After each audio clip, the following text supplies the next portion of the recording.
07-190-1021. Saya mahasiswa program studi program Sarjana Terapan Kebidanan di Sekolah Tinggi Ilmu Kesehatan. Assalamualaikum warahmatullahi wabarakatuh. Salam sejahtera bagi kita semua. Perkenalkan, nama saya Yurika Angelina Seifi Maharin Lucy dengan NPM 071901000020. Saya mahasiswi Sarjana Terapan Kebidanan di Sekolah Tinggi Ilmu Kesehatan Indonesia Maju. Perkenalkan, nama saya Sinta dengan NPM 0719001025. Saya mahasiswi program studi program Sarjana Terapan Kebidanan, Sekolah Tinggi Ilmu Kesehatan Indonesia Maju. Nama saya Ermelinda Ernestangalo, NPM 071901000019. Saya mahasiswi Sarjana Terapan Kebidanan, Sekolah Tinggi Ilmu Kesehatan Indonesia. Assalamualaikum warahmatullahi wabarakatuh. Perkenalkan, nama saya Anissa Fatmatiara Nasir dengan nomor NPM 071901000023. Saya mahasiswa dari program studi program Sarjana Terapan Kebidanan di Sekolah Tinggi Ilmu Kesehatan Indonesia Maju. Baik bunda-bunda sekalian, saya akan menjelaskan bagaimana kita mengetahui apa saja dalam aplikasi Info Bidan. Pertama-tama, sudah kita downloadkan tadi aplikasi Info Bidannya. Sekarang kita sama-sama buka ya. Dalam aplikasi Info Bidan ada menu utama, yang pertama kesehatan ibu, kesehatan anak, dan tips. Dan pada saat ini saya akan menjelaskan mengenai informasi kesehatan ibu. Dan informasi kesehatan ibu ada beberapa info, yakni mengenai masa kehamilan, masa persalinan, masa nifas, dan keluarga berencana atau KB. Di sini saya akan menjelaskan mengenai masa kehamilan dan masa persalinan. Dalam masa kehamilan ada periksa kehamilan secara rutin, persiapan melahirkan, perawatan sehari-hari, anjuran makanan ibu hamil, tanda bahaya kehamilan, masalah lain pada kehamilan. Pada pemeriksaan kehamilan secara rutin ada 7 poin, diantaranya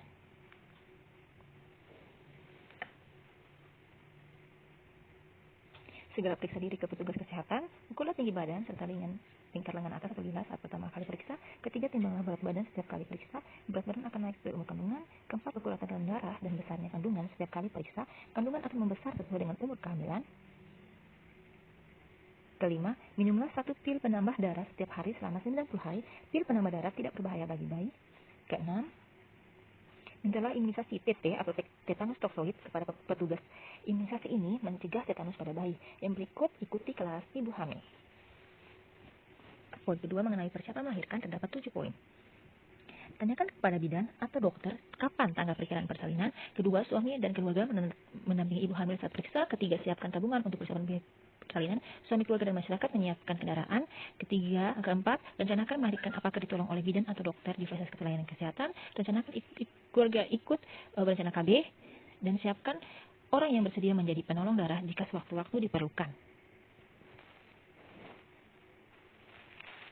Berikutnya mengenai perawatan sehari-hari. Dalam perawatan sehari-hari ada 6 poin, yaitu mandilah 2 kali sehari dengan sabun mandi, gosok gigi setelah sarapan dan sebelum tidur, diperbolehkan melakukan hubungan intim suami istri, tanyakan kepada petugas cara yang aman setelah kandungan berumur 4 bulan, sering elus-elus perut dan sering ajak berbicara baik di dalam kandungan.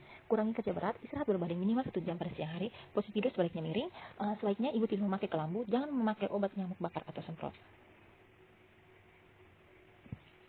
Berikutnya mengenai anjuran makanan ibu hamil yang terdapat 5 poin, diantaranya seperti tanyakan kepada petugas kesehatan tentang makanan yang bergizi. Makanlah dengan pola gizi seimbang lebih banyak daripada sebelum hamil. Jika mengalami mual muntah dan tidak ada nafsu makan, pilih makanan yang segar dan tidak berlemak. Contohnya roti, ubi, singkong, biskuit, dan buah. Jangan minum jamu, minuman keras atau merokok karena dapat membahayakan kandungan. Jika minum obat, tanyakan cara kepada petugas kesehatan.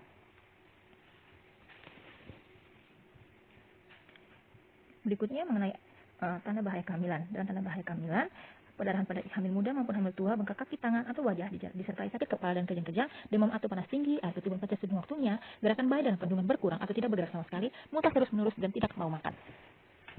Berikutnya mengenai masalah lain pada kehamilan. Dalam masalah pada kehamilan ada batuk yang berkepanjangan, badan terasa lemak, kemaluan terasa gatal-gatal, dan keluar keputihan. Berikutnya saya akan menjelaskan mengenai masa persalinan yang terdapat 3 sub. Yang pertama, tanda bayi akan lahir, proses melahirkan, masalah pada persalinan. Yang pertama, tanda bayi akan lahir, terdapat 4 poin, yakni perut terasa mulas secara teratur, mulas yang dirasakan sering dan lama, keluar lendir bercampur darah dari jalan lahir, yang terakhir, keluar air ketuban dari jalan lahir. Berikutnya mengenai proses melahirkan yang terdapat 5 poin, yaitu bayi biasanya lahir 12 jam sejak mulai teratur. Yang pertama, ibu masih boleh makan, minum, buang air kecil, dan berjalan. Jika terasa sakit, tarik nafas panjang lewat hidung, lalu keluarkan lewat mulut. Jika terasa ingin buang air besar, segera beritahu bidan atau dokter. Dan terakhir, bidan atau dokter akan menyuruh ibu mengejan sesuai perintahnya.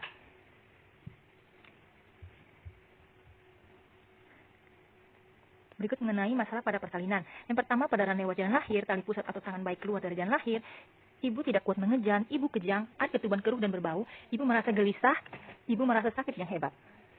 Nah, demikian penjelasan saya hanya menjelaskan pada masa kehamilan dan persalinan. Selanjutnya akan dilanjutkan oleh teman-teman saya. Bunda-bunda semua jangan kemana-mana ya, ikuti terus penjelasan dari kelompok kami. Di sini saya akan melanjutkan penjelasan yang telah dijelaskan oleh teman saya mengenai kesehatan ibu pada aplikasi Infobidan. Di sini saya berkesempatan untuk menjelaskan poin yang terdapat pada kesehatan ibu. Kita klik kesehatan ibu.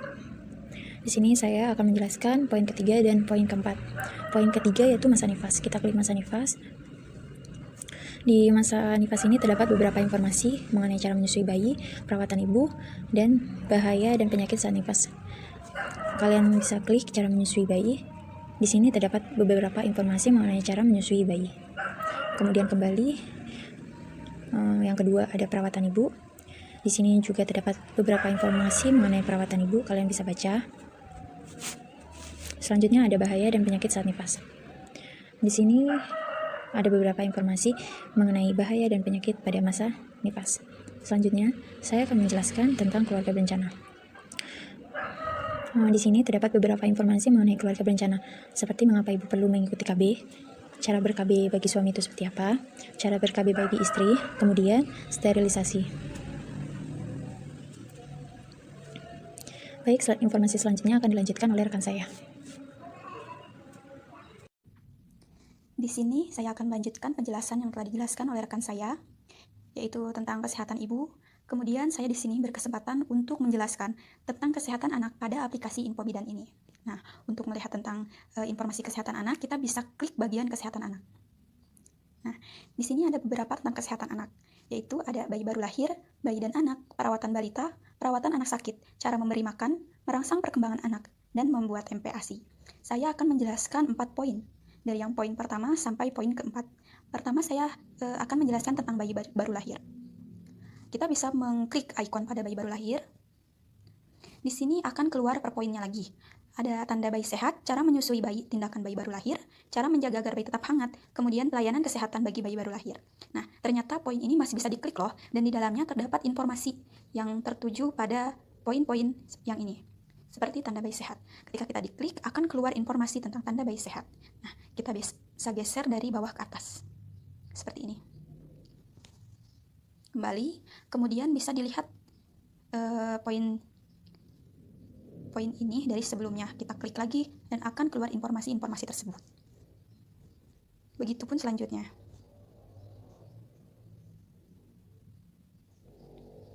Kemudian kita masuk ke bagian bayi dan anak. Seperti bayi baru lahir, pada bayi dan anak bisa kita klik.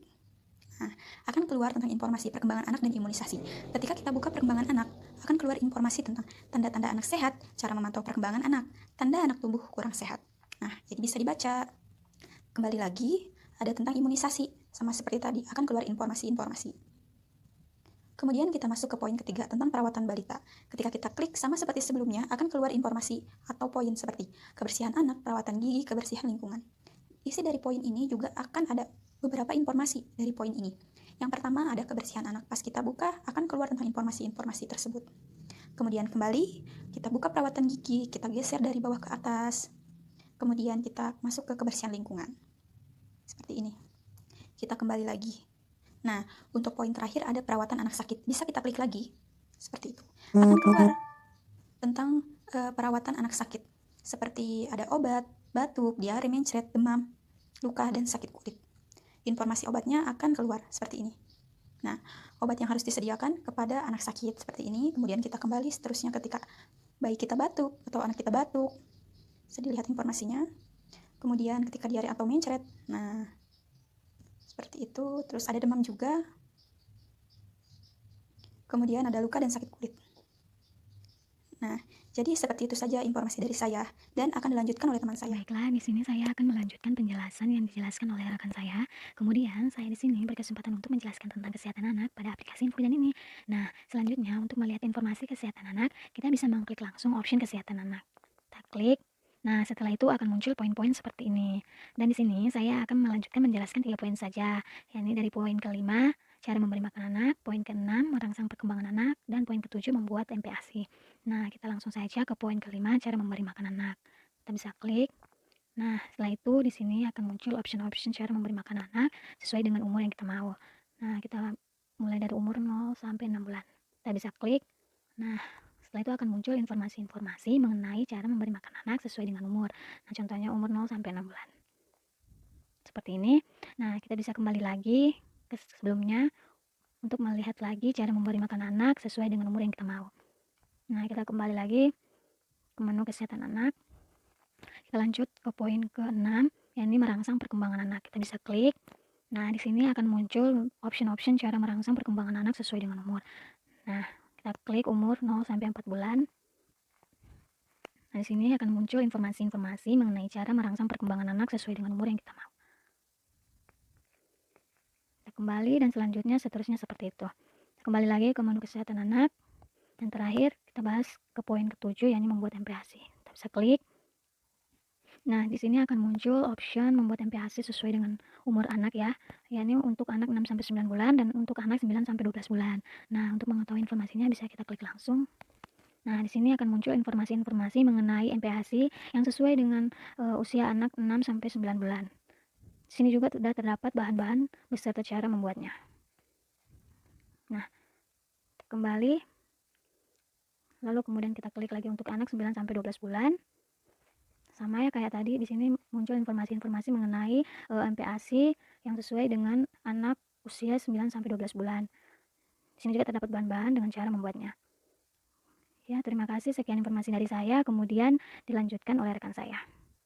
Baik, di sini saya akan menjelaskan tips info bidan pada aplikasi info bidan ya. Kita akan mengklik seperti ini, akan muncul tampilan seperti ini. Di sini banyak sekali tips-tips info bidannya, seperti tips mempersiapkan bayi kembar, tips memakai baju bayi, tips mengganti popok bayi, tips membersihkan kelamin bayi, dan beberapa tips lainnya ya, seperti ini.